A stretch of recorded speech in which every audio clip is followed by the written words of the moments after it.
Well, territory remains the main sticking point between Russia and Ukraine after Volodymyr Zelenskyy flew to the United States to meet with President Donald Trump for peace talks.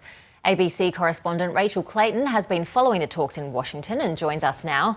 Hi, Rachel. So talk us through how this unfolded.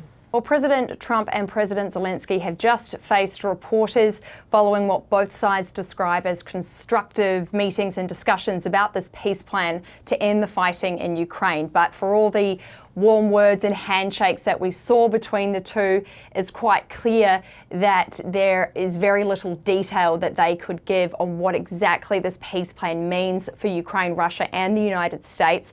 Neither leader could spell out exactly what Ukraine or Russia was willing to give up when it came to agreeing to a peace plan. There was no timeline for that peace plan either.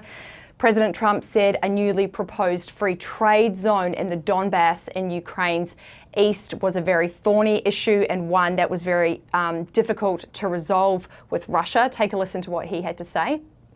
The word agreed is too strong. I would say not agreed, but we're getting closer to an agreement on that. And that's a big issue, certainly. That's one of the big issues. And I think we're closer than we were probably.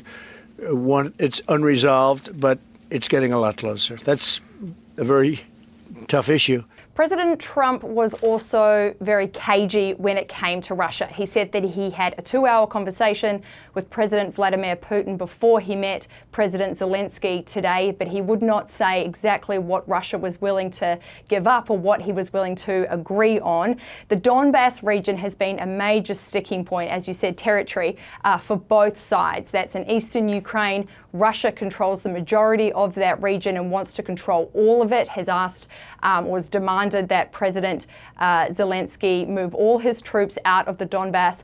We have heard over the past few days that President Zelenskyy is willing to budge on that territory. However, he said that any proposal to cede territory would need to go to the Ukrainian people for a referendum. And for a referendum to occur, there needs to be a ceasefire.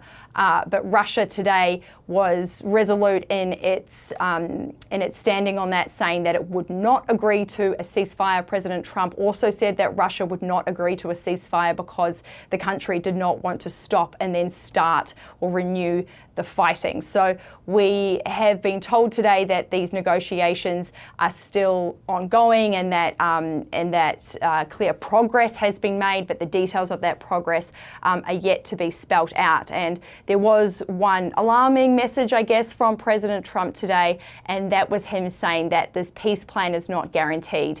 He said that over the next few weeks we would find out if peace was something that would be achieved or if war would be ongoing indefinitely. He said that, I quote, it could go really well or it could go poorly. It's been a very difficult negotiation. So I think only time will tell whether or not this peace negotiation is something that really will be achieved, and we will have to see concessions, I guess, made by Russia, especially when it comes to territory, if we are going to see this war end anytime soon.